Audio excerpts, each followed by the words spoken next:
Hello and welcome to Life Less Ordinary in the Kitchen. Today I am going to show you how I make a soft sourdough sandwich bread. So this is different to my normal artisan style loaf. This one I make in a loaf pan and I can slice it so it looks more like I guess store-bought bread.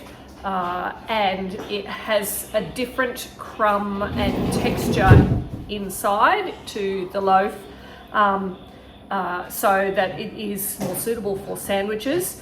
I have had to fiddle with the recipe for a little while because the recipe I used was American, and I have tended to find that Americans tend to overdo either saltiness, spiciness, or the amount of sugar, and this one in particular is a sweeter loaf. It does have a little bit of sugar in the Levain, and it does also have honey in the dough once we make it up. So I'm still happy to keep putting the honey in the dough, but I have done a couple of loaves where I've dropped it back to half, so then it still retains that sourdough flavour to it, which for some odd reason my family don't actually mind. I have played around with the recipe. I will put the recipe in the description below, so if you are interested you can try this out. So what we need to start with is starter. So this is a sourdough starter. We don't use yeast, so sourdough starter. That I've had this one for probably about 7 years, and I feed it periodically. It generally gets stored in the fridge. I don't feed it every day. I feed it the day before I know that I'm going to bake something, so that I'm not wasting a huge amount of flour or water. And what's left once I make up a recipe, I only need about 20 to 30 mils to then feed it again. So if there's anything left, I tend to put it into a separate jar, put it in the fridge, and then add to that so that that becomes discard. And there are lots and lots of recipes, lots of things that you can make with sourdough discard. So depending upon the amount of discard that is that is tipped off, that I don't need for the recipe and that I don't need in the 20 to 30 mils to then feed the starter again, we might make pancakes, we might make sourdough crackers. So these are some that I made last night. So you can make them really thin, or you can make these ones I did a little bit thicker, and all that is sourdough discard, which is flour and water, and the natural yeasts that are in the sourdough starter. I think it was about 40 or 50 mils of butter that is melted and stirred through the starter. Then I just put that out flat on a tray, put some Parmesan cheese or whatever cheese that we might have that's grated finely, and some mixed herbs and salt, and they are some healthy snacks. Our second son Joshua in particular, whenever he comes over, if there's any here, they go very quickly. And my husband actually ate most of this last night. Anyway, so that's discard, but we can explore that in further videos. So let's get going with the Levain for this soft sourdough sandwich bread. So like I said, the starter needs to have been fed fairly recently. This I fed last night. So when I started, it was down here and it's on the rise. So it needs to be bubbly and active. If it's not, then your bread won't work. It needs to be bubbly and active. So let me see if I can show you what it looks like. See how there's bubbles in there? And it does not have a vinegar smell coming off it. If there's a vinegar smell coming off it, it needs a feed, okay? So this is actually not too bad. It's quite nice. I can handle that, and definitely not vinegar. So yeah, and so we start with sourdough starter, and always weigh with sourdough making. Don't go on cup sizes, because liquid and solid or flour, that sort of thing, it's actually different when you weigh, when you're measuring. So your best bet, and what I do is I have these scales and I'm measuring grams. So what we're going to do, let me try and put that down there. Yep. So what I need is 140 grams of the starter. 139.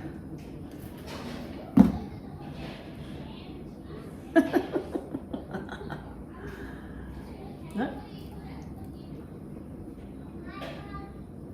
140 grams.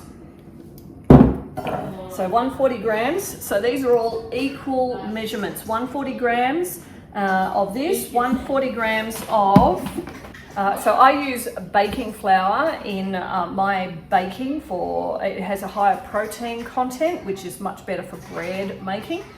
So I have white baking flour, and I also have wholemeal baking flour. When I'm making a normal sourdough loaf, the artisan style, I will actually make that probably 80% white, 20% wholemeal. With this, yes, the starter is fed with wholemeal and white at that 80-20 ratio, but with this particular sandwich bread, I will make it with white. So we've done 140 of the starter, and I'm going to do 140 of the baker's flour, and then 140 of water. Now I use spring water. It doesn't have as much chemicals and metals in particular that tap water will have. Yeah, it's just what I do. So 140 of this. So all equal measurements, 140 starter, 140 flour, this is also my second one, and 140 water. At this point in my original recipe, it says to put 30 grams of sugar in. I am not going to do that in this one. I will put the honey in the dough, but in the Levain, I am not going to put the sugar. So this just now needs to be mixed and then stood on the bench to do its thing for 3 to 4 hours. Now, the temperature here is not too bad right now. If it was the middle of winter, I would use my oven as a proof box. So if it's particularly cold and the oven inside feels particularly cold, I will turn the oven on to a low temperature for a minute or two, turn it off, leave it for a minute or two, and then I would put this bowl in there, covered with a tea towel or a cloth, for it to rise and bubble and do its thing. The temperature in here is actually, I would say, almost 30 degrees. So I don't think I need to do that. But like I said, in winter, that would be different. Or even last week, I made 2 lots of loaves of these, and I needed to use, it was that cold. The outside temperature was about 19 or 20 degrees, so I did use the oven as a proofing box in that way. So that's what it looks like, and that's the first step in the process, making the Levain. So I will cover that, and there's my cloth. Cover that, and I will put it over to the back there. I will say that if you do put it in the oven, I have a trusty little sign that I stick over the top of the knobs that says do not turn on because we don't want to cook Levain, or later on when I proof the actual dough for bulk fermentation, we don't want the oven inadvertently turned on. So I will put that over to the back for 3 to 4 hours. So I did end up putting the Levain in the oven just to sit there and proof. So you can see the difference that 4 hours has created in that. So I'm going to do the next part in the process, which is mixing it all together to make a dough. And for this purpose, I will be using the mixer. I could hand mix. It would take about 15 minutes to do that. I have other things going on, like kids making cupcakes and a kitchen that needs cleaning up after them making pizza for lunch. So in the interest of keeping it real, I'm using a mixer. Pardon? What did you say, Mickey? You're making the pizza from the Bubbly and Bingo recipe. You did make the pizza from the Bubbly and Bingo recipe. Are you? Okay. And what pizza are you making? So I need 400 grams of this. Oops, always got to make sure it zeroes out. I don't know, it keeps changing. 400 grams. It sounds like there might be a child that needs to be gotten up. Is he up or what's happening?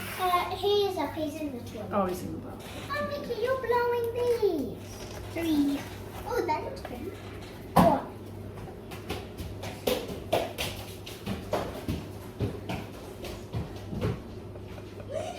Okay, so we're looking at 400 grams of this, of the Levain.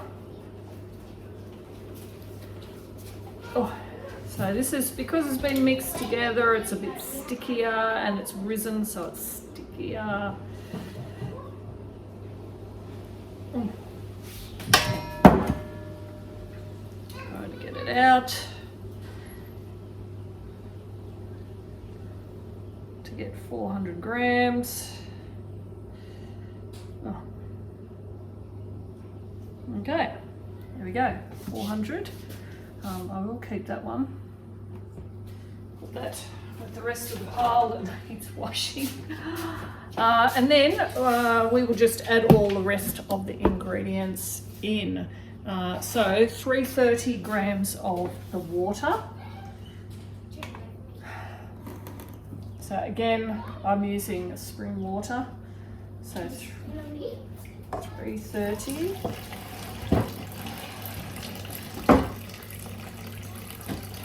And this is at room temperature. Why?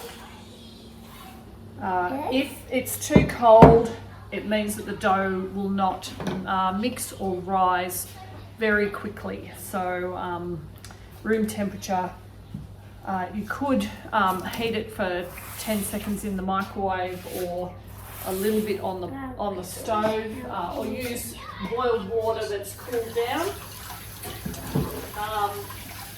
And that way it's a little bit warmer. So there's our 330.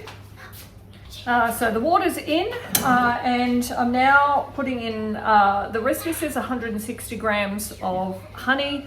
I am putting in half of that, so I'm putting in 80 grams because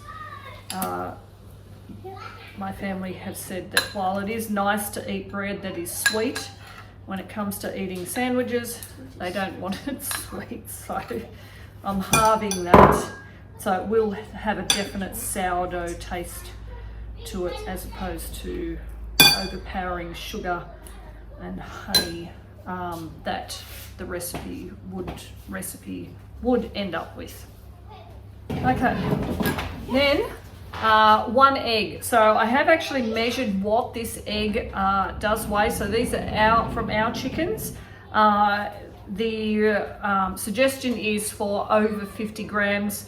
With the shell, this is 61 grams, so taking the shell off, it'll definitely be over 50 grams. You're onto a large egg. And next, I'm wanting the coconut oil, which is 50 grams of coconut oil. Oh, it's still 0. Oh my goodness, must have banged it. Waiting for it to 0. So 50 grams we're after.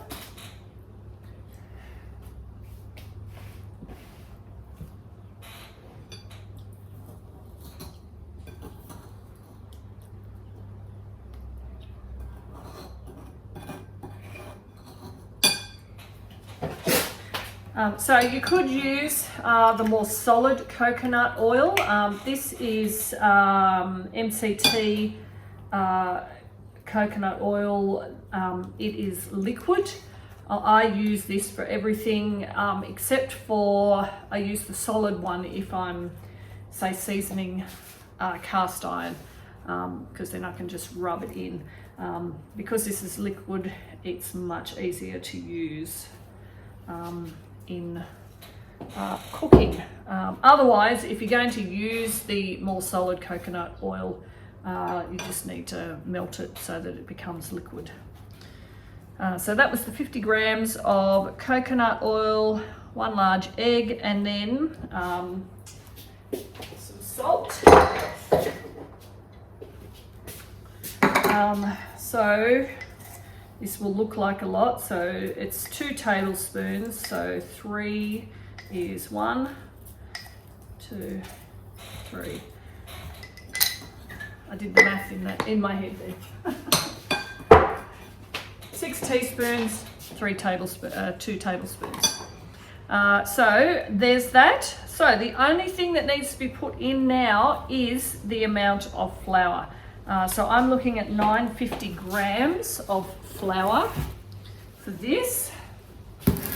Again, I think I said before, I use baker's flour. So we're after 950 grams. This will make 2 loaves. One it gets used that one day, that first day, and then the second one gets sliced and then either put in the freezer or put in the fridge in wrap so that it's okay to use the next day. We'll move this over to the mixing stand with the dough hook on, and I will mix this on a low speed, and it will actually need to mix for I think how long I would normally. Yeah, so it's for a long time, for 10 to 15 minutes for this. So mix it for 10 to 15 minutes on a low speed until it passes what we call the window pane test, which I'll show you when we get to that point. But essentially you grab some of the dough and you sort of just stretch it out, and you can just see almost like the weave in it, that it still sticks together but it stretches. Anyway, I'll show you when we get to that point. So 15 minutes at a low speed with the dough hook. So the dough has been mixing for the 10 to 15 minutes, probably more like 15 minutes. I did have a slight issue because this mixer is probably around 18 years old. It does overheat very easily, even on the lowest setting. So I have hand kneaded a little bit to finish it off, and I'm just letting this mixer to cool down. So what we have is the dough that has been kneaded, and what I'm going to do is I am going to transfer it into this other bowl here to sit in there for half an hour. It will start the bulk fermentation process. So when I was saying about earlier about the window pane test, so I'm gently stretching that out, and you can get it still sticking together but almost see-through. Okay, so that will tell you that it has been kneaded enough.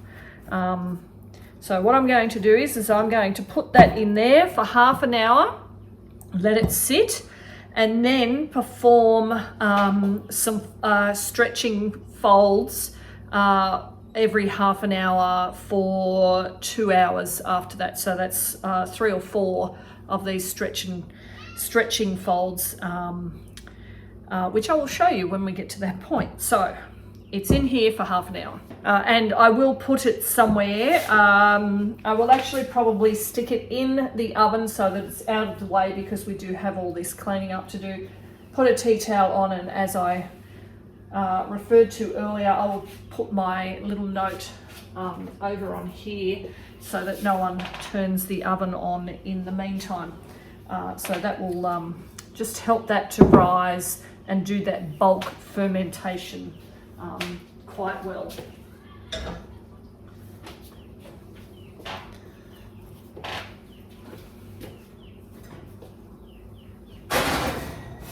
So I hasn't been on for another, for at least an hour, 2 hours, because kids did make pizzas.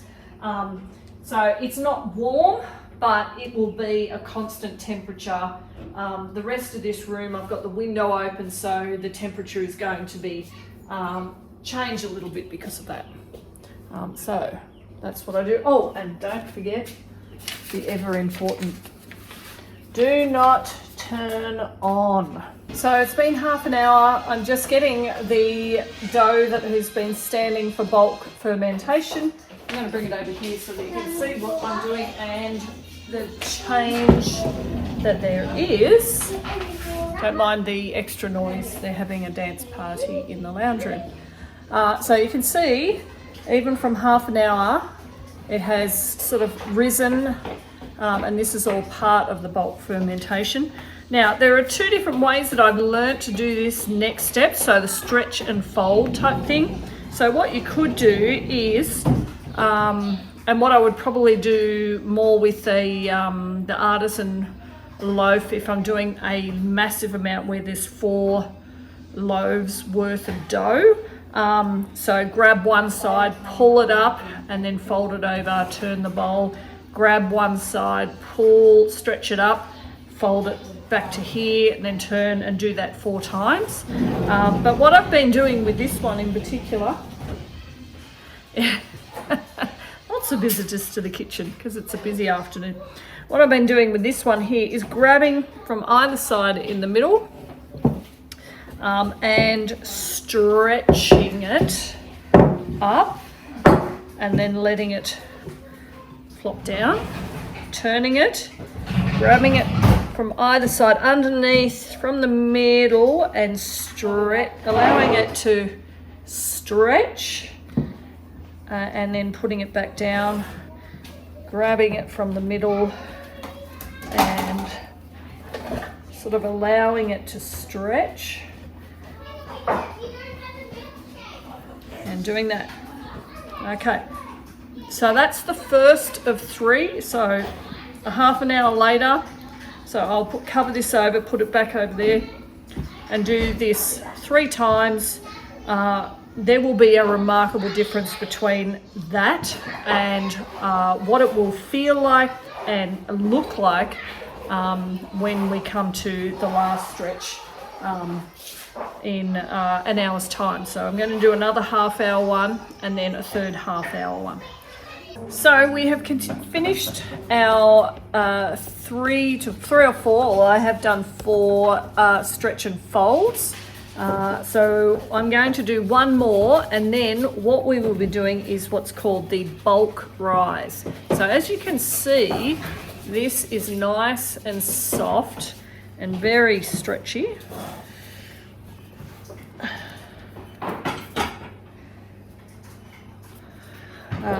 So I'll do that. And then what we're going to do is the bulk rise, which for 2.5 hours, what I'm going to do is I'm going to leave it in this bowl with the towel for 2.5 hours for it to double in size. I will also, because it's around 7 o'clock in the evening now, I'm going to put it in the fridge once I've done that bulk rise so that it can continue the bulk rise, but in the fridge overnight. So then I'll get it out in the morning to finish off the shaping of it. So I'll talk more about that when I get to that stage. But for the moment now, I'm going to put it off to the side for 2.5 hours or so. Let it continue to rise, so there's no stretching, nothing that I'm doing with it. Once it's started that 2.5 hours, had that 2.5 hours, I'm actually going to put it in the fridge for a cold bulk rise so that I can finish it off in the morning. So it is the next morning. I have had this bread in the fridge overnight, and you will see how much the bulk fermentation, how much it has changed. So it has definitely doubled in size, which is what we're after. So the process now is to put it out onto the bench and then divide it in half. I'm just looking for my bench scraper. So I have my bench scraper, and I have these are the loaf tins that they're going to go into. So I've just got a strip of baking paper, and to keep it down, I'll just use a little bit of a swipe of butter to keep it where it needs. And on the ends, because there's no baking paper on the ends. So this is my trick, handy trick to make the baking paper stay, is to put a little bit of butter underneath.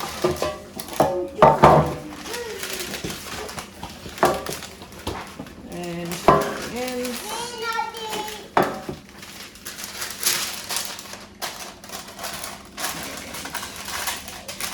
put that in.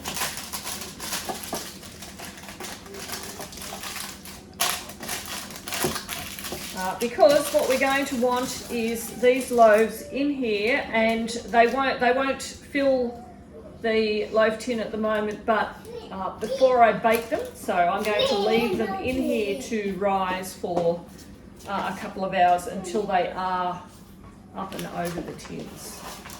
So I'm going to get this out onto the bench. So it comes out fairly easily.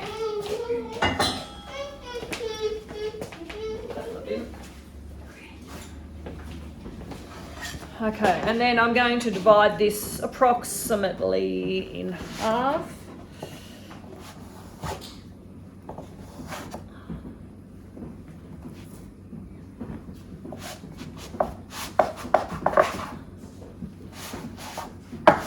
Looks about half to me. So now that I've divided it into two, I'm just going to stretch it out into a rectangle.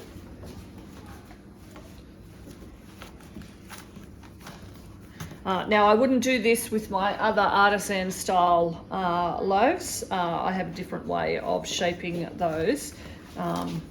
So what I'm doing is putting it into a rectangle, and then I am stretching it as I am rolling it. So stretching as I'm rolling, stretching as I'm rolling.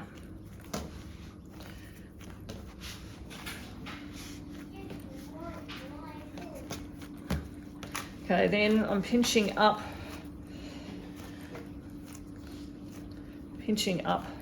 the corners and the top.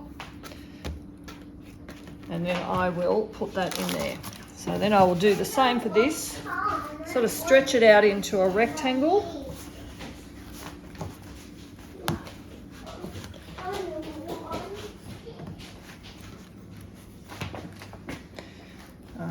And then stretch and roll.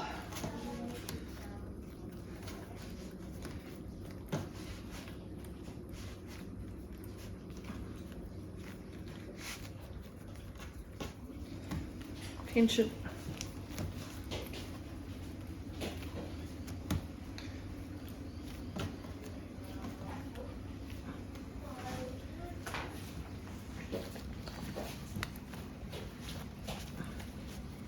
And then put it in there.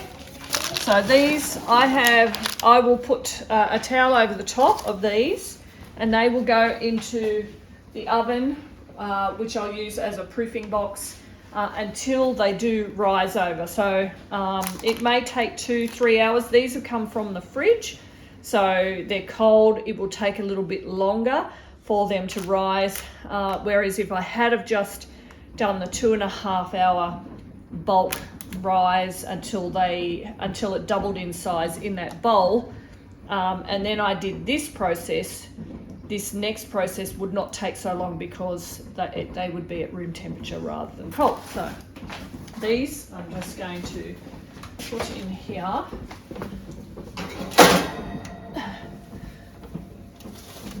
With a towel over the top, and I'll just check every so often to see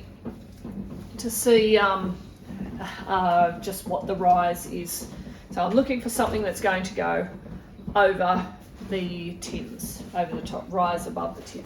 Okay, so we are up to the last step in this process. I've had these proofing in the oven for about 4 hours.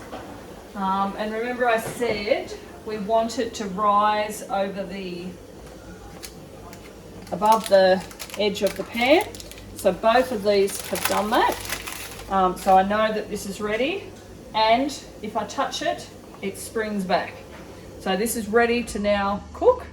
I will be cooking this at 180 for 40 minutes. So that's this next step. I will now take my little sticker off because we are actually going to turn the oven on. 180.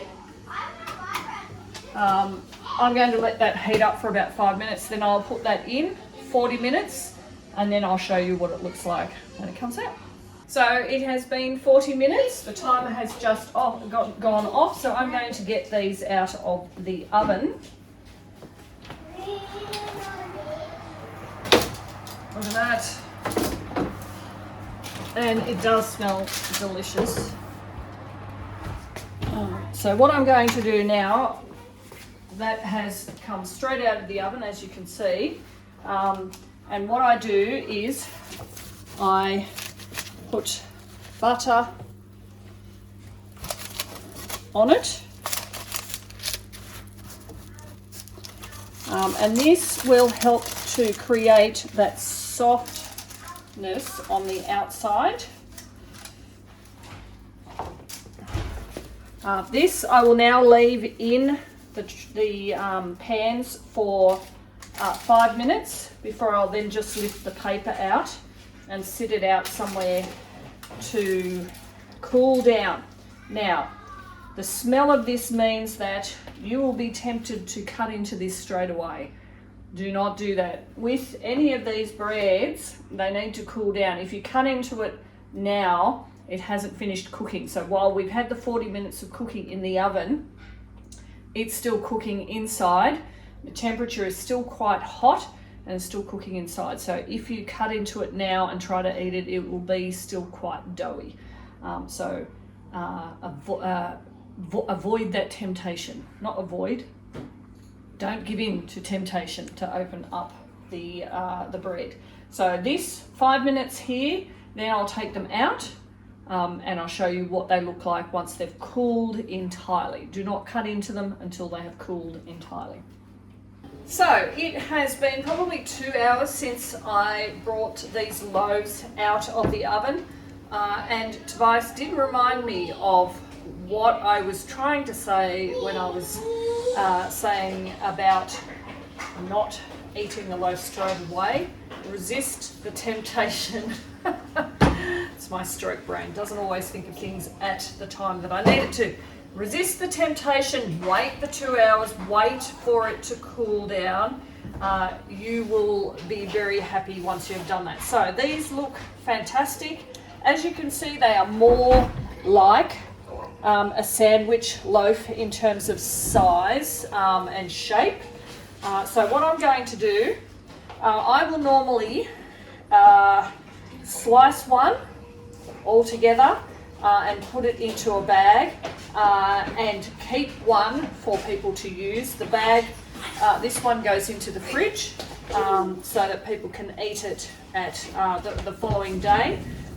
This one will more than likely get eaten today in its entirety, whether it is by itself with butter, whether it is with dinner, or with sandwiches. Hopefully, that's the hope. Anyway, so what I'll do is I'll show you how easy it is to slice. So you can use a bread knife. More often than not, and with the artisan loaves, I actually find one of these Victorinox. I think this is just a normal Victorinox knife that you could use. So I actually like this knife. I could do with a slightly bigger one, but it cuts very easily, and you can see what that looks like. So it's a nice soft loaf, not a lot of crumb, smells delicious. So remember, this is the one that I've done with half of the sugar, none of the sugar and half of the honey. So it should not be as sweet. The other thing, so I would cut with this. If I'm going to cut the whole loaf, I will use an electric knife to do that. I don't have one of those slicing things, so I do need to go by eye, and I find it easier to do it on its side.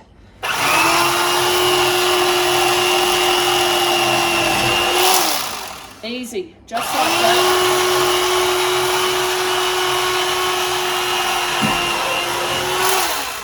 So if I just cut another one.